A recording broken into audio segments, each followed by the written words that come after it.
In our last episodes, we explored the Isle of Mull and enjoyed the beautiful beach and waterfall, and then took an incredible boat tour to the Treshnish Isles, where we encountered the cutest puffins and got to behold nature's own sculpting, Fingal's Cave. Today we will explore the Isle of Iona, located to the western side of Mull.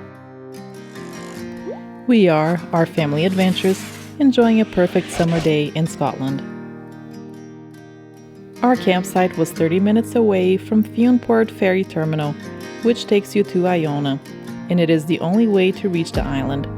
There are several daily sailings, and only foot passengers are allowed, unless you are a resident of Iona or have a permit to take your car across.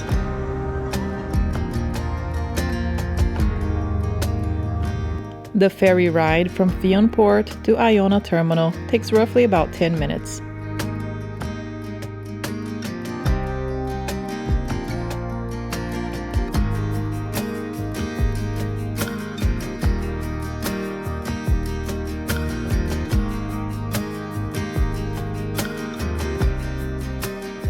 Upon approaching the isle, you can see Iona Abbey out in the distance, and also see how clear and blue the water is at the beach.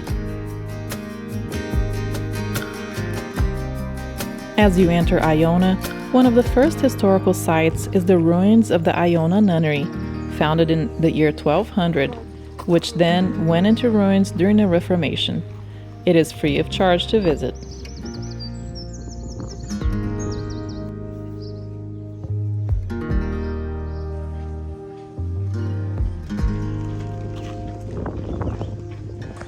We have arrived in Iona, and we just checked out the nunnery and going to the abbey. As you continue to walk towards Iona Abbey, you will come across a nice organic farm and also pass by a few of the limited accommodations on the isle. If you plan on staying the night, be sure to book early, especially during peak season in the spring and summer.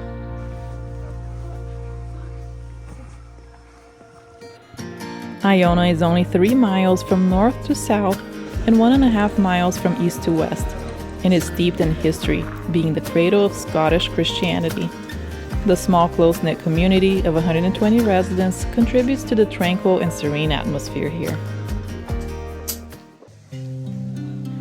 The cost of entry at Iona Abbey at the time we visited was £10 per adult and £6 per child, which includes the audio guide.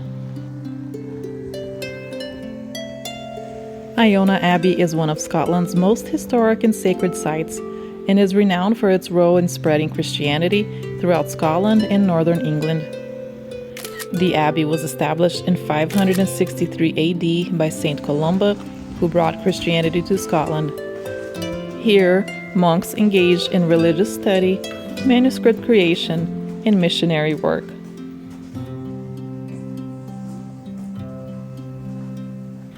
The abbey combines Romanesque and early Gothic architectural elements, seen in its arches, columns, and decorative stone carvings.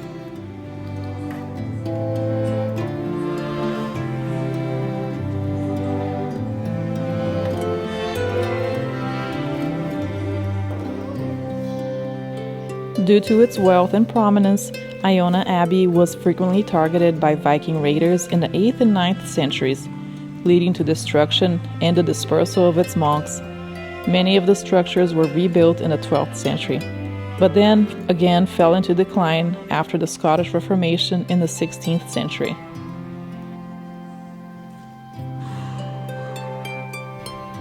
Over 50 Scottish kings, including Macbeth, as well as some Irish and Norwegian kings, are said to be buried in the Abbey cemetery.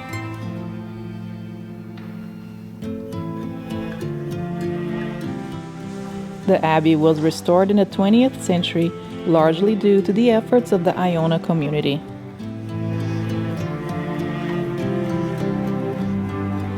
As we explored, it started pouring rain outside, and so we went to check out the abbey's museum and read up on some of its history.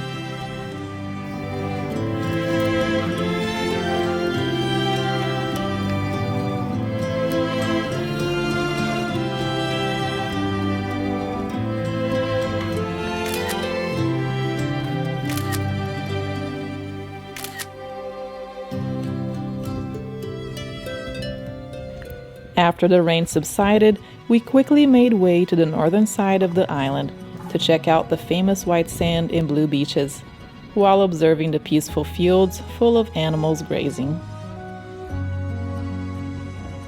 We are walking to the beach. Where are we going? The beach. It's a far beach. Not that far, but I think we still have a few, like 10 minutes to go maybe.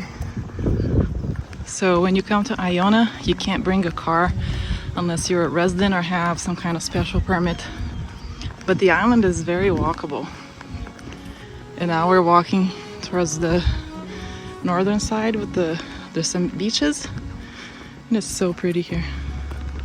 So when we were at the Abbey, it started raining and it was completely overcast. And now, look at this. Not even like, I don't know, 30 minutes ago?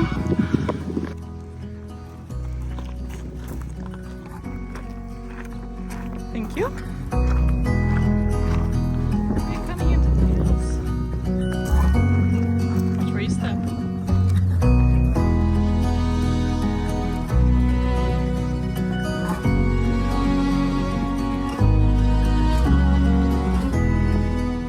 As we reached the beach, we could not believe our eyes and were so excited to sit and enjoy a picnic, watching the beautiful calm waters while taking in all the surrounding beauty.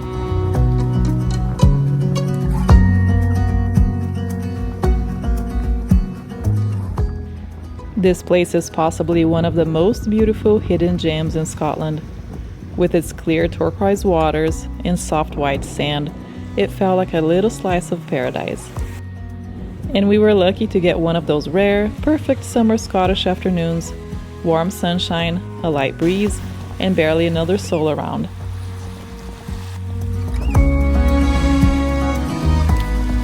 We had a simple picnic and enjoyed the fresh sea air and the peaceful sound of the waves. There's something magical about slowing down here. No rush, no crowds, just the sound of the waves and the seabirds. If you're ever on Iona, take a moment to soak in this kind of tranquility. It was an unforgettable experience. Make sure to leave no trace and take back any trash with you to leave the area better than when you arrived.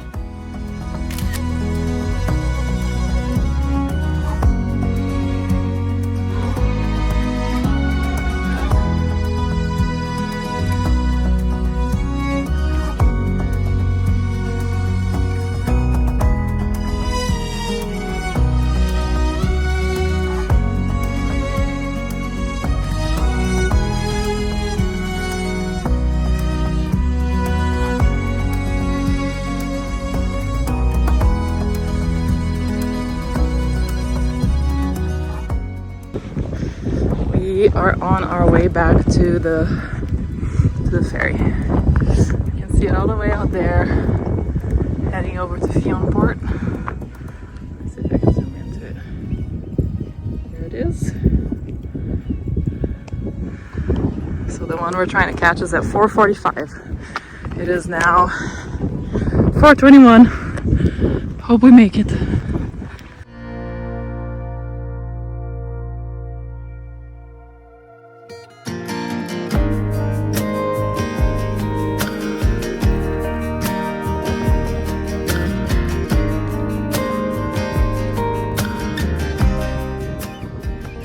So we forgot the microphone. I apologize if there's a lot of noise, but this island is pretty walkable. It does take a little bit long to get from the ferry terminal to that end where we were at just now at the beach. It's been so far 20 minutes walking from the beach to the Abbey. So if you're planning on visiting the beach side to the side where we were at the north, it was about 20 minutes. We made it right on time. That was close. That was close, super close.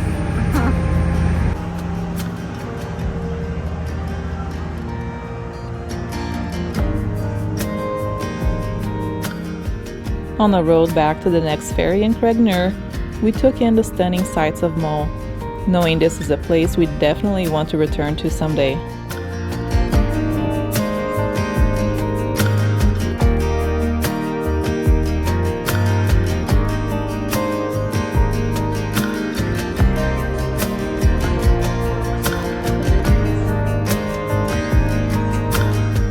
Our ferry back to Oban was larger than the one we had arrived in, containing a nice cafeteria and even a couple of shops, as well as plenty of seating areas to relax in. Foi? Foi.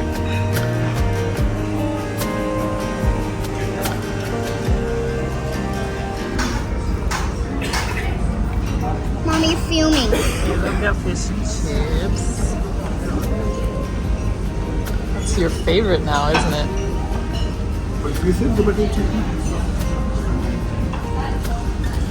Delicious mac and cheese.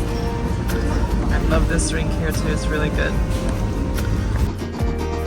In our next video, we head to Glenfinnan and Isle of Skye. Thank you all for watching. Don't forget to like, comment, and subscribe for more of our Scotland and world adventures.